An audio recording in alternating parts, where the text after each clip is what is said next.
Module 1, Section 3, Lecture 3, continuing our discussion on electrophysiology.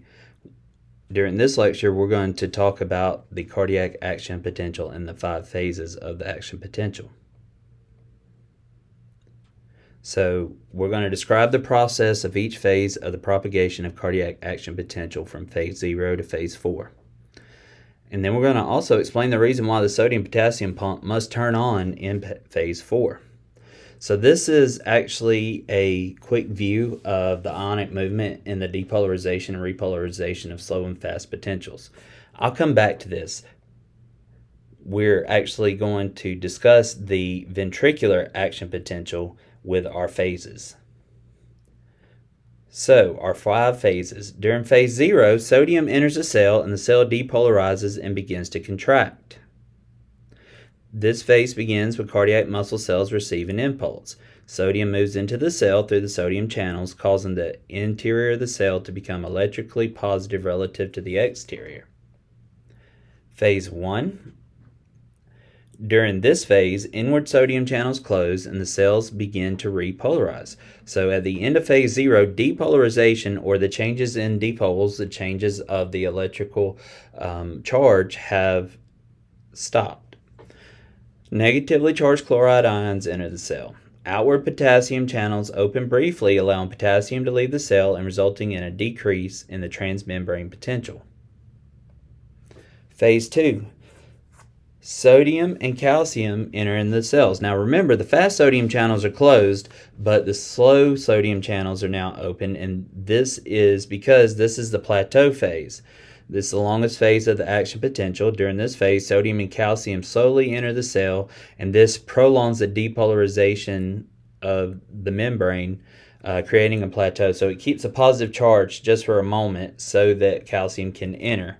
Now we know that calcium enters, when it enters into the cell, it actually will go to the stores of calcium within the cell and pull those out, because calcium plays a huge role in the mechanical contraction of the myocardial cell. Phase 3, this is the final phase of repolarization. Slow calcium channels gradually close and calcium is transported out of the cell. Potassium channels open, and there is still a rapid movement of potassium out of the cell, which causes the transmembrane potential to become increasingly negative. By the end of this phase, the membrane potential has been restored to its resting value. On the ECG, the T wave actually represents phase 3. Then phase 4, this is the resting phase. This is when the sodium-potassium pump kicks on and gets everything back to normal so that the cell can rest. So let's take a look at it.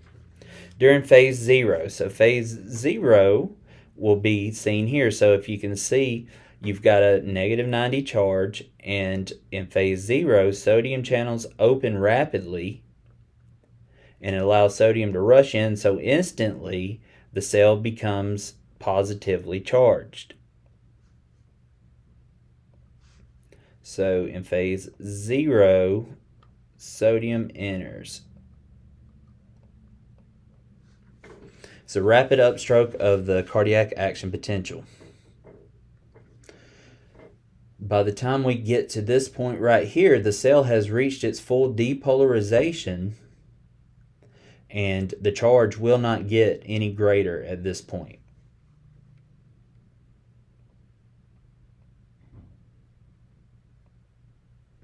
So again, this is pointing to where the sodium channels open up.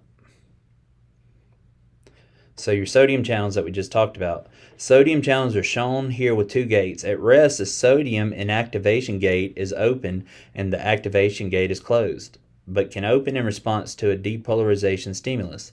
After a depolarizing stimulus, both the activation and deactivation gates are open, allowing sodium to move through the channel.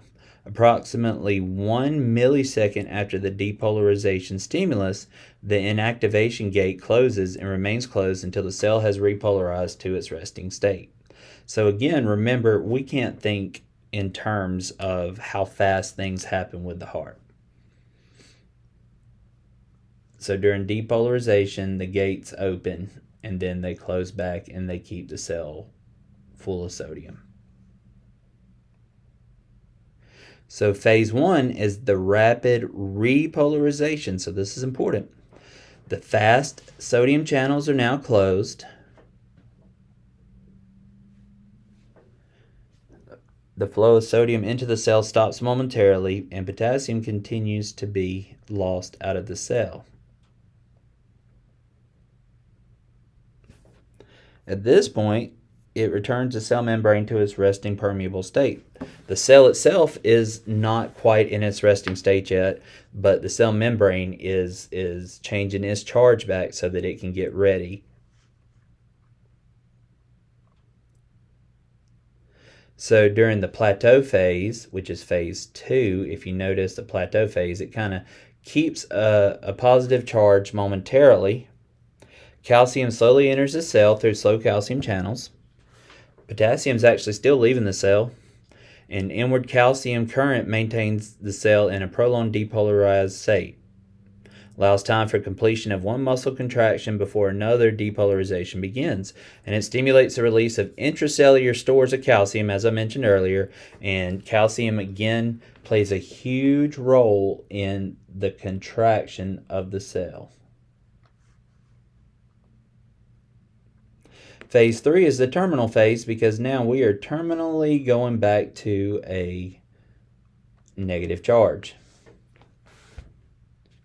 The phase is initiated by closing of the slow calcium channels that were happening here and by an increase in the permeability with outflow of potassium. So potassium is actually still flowing out right here. No more sodium's coming in, but potassium is still flowing out.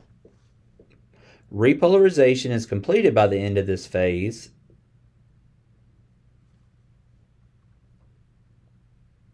And then phase 4, this is where we get to our resting membrane potential. So in phase 4, if you notice here, we're back to where we were at. The inside of the cell is negatively charged with respect to the outside. However, the cell still has an excess of sodium inside because the sodium rushed in and the gates closed, but they didn't allow for the sodium to go back out. So this is where the sodium-potassium exchange pump comes in. So in phase 4 is where the sodium-potassium exchange pump comes in. So at this point, it's kicking all the sodium out of the cell and bringing the potassium back in. At this point, now we're back in our resting membrane potential. So this is just showing you what happens when the sodium-potassium exchange pump turns on. You'll have 3 sodium molecules for every 2 potassium molecules. And this actually is an active exchange process where it requires ATP to trigger the opening of the sodium-potassium pump. So let's go back and review off of the first image that we looked at just a moment ago.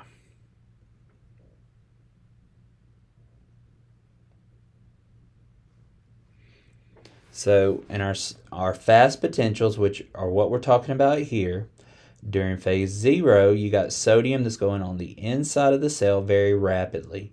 In phase 1, the fast sodium channels close.